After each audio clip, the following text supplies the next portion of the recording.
මා හිතන්නේ ලංකාවේ ළමා ගීත රචනයේදී ඔහු තරම් ළමයින්ගේ මනස පෝෂණය කරපු ගීත රචකයෙක් අපිට දැක ගන්නට නැහැ. මොකද අපි සමහර කාලවලට දැකලා තියෙනවා ළමා ගීත කියලා ලියලා තියෙනවා ළමා නෙවෙයි.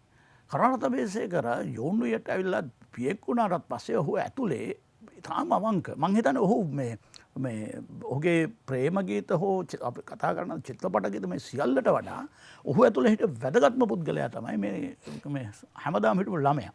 يعني අපි දන්නවා ගුවන්විදුලි ළමා පිටියේ ඉඳන්ම කරපු දේවල්. දැන් මේ ඉද්ද පිපුණු හද්ද කැකුලේ ගීතේ තෝරාගත්තේ අතරින් කළුමැණිකේ ගල් අපේ අම්මා කොළඹ ගිහිල්ලා මං කවුරු වාගේ වෙයිද කියලා මේ ගීතවල තිබුණේ කිසියම් වූ එක යුගයක අපිට අපේ ජීවිතේ මේ තිබිච්ච අපූර්ව රසයක් තමයි එළියට ගත්තේ. දැන් මේ ගීතේ තෝරා ගැනීමේදී මට තිබිච්ච දේ තමයි ඔබ හිතන්න මේ වචනවල තිබිච්ච මාధుර්ය ඉද්ද පිපුණු හද්ද කැලේ දැක්කද කිරි කොක්කු බොලේ. හද්ද කැලේක ඉද්ද පිපිලා තියෙනවා නම් කොකාගේ වෙනසක් අපිට දකින්න නෙවෙයිනේ. හරිද? මේකත් එක්ක කොහොමද මේ චිත්‍රය හදන්නේ? කළු මැණිකේගේ ගල් වල ඇල්ල කළුම කළු වගේ ඉල් ගහලා ඒක හරියට. එතකොට දැන් නිවාඩු කාලේ හින්දා නෑ ඉස්කෝලේ මේ වගේ ඔහු ලියපු ළමා ගීත පරම්පරා ගානාවක් ගිහිල්ලත් සර්වකාලීන ළමා ගීත බවට පත් වෙලා තියෙනවා. මට හැමදාම තිබිච්ච ඒ තමයි මේ ඔහු ගාව තිබිච්ච මේ ළමයා කොහෙන්ද? ඒ කියන්නේ අපි දන්නවා ඔහු ඊටාම රසවත් පුද්ගලයෙක්.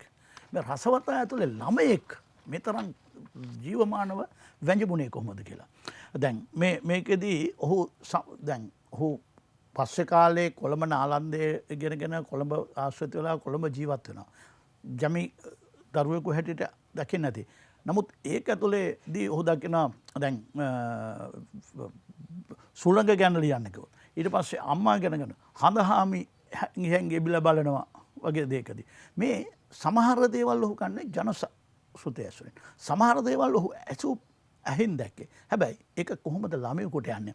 දැන් මේ ළමයෙක්ගේ කටේ නිතර කියවෙන සරල වචන පෙළක්. ඉද්ද පිපුණු හද්ද කැලේ කවදද කිරි කොක්කු. ඊළඟට කියන්නේ ලස්සන කොළ පාට කියා අන්න ගිරව් රෑන ගියා. මේ විචිත්‍ර චිත්‍රය තමයි මේ ගීත එක අතකින් ගීත පදමාලා විතර නෙමෙයි මේක චිත්‍රයක්.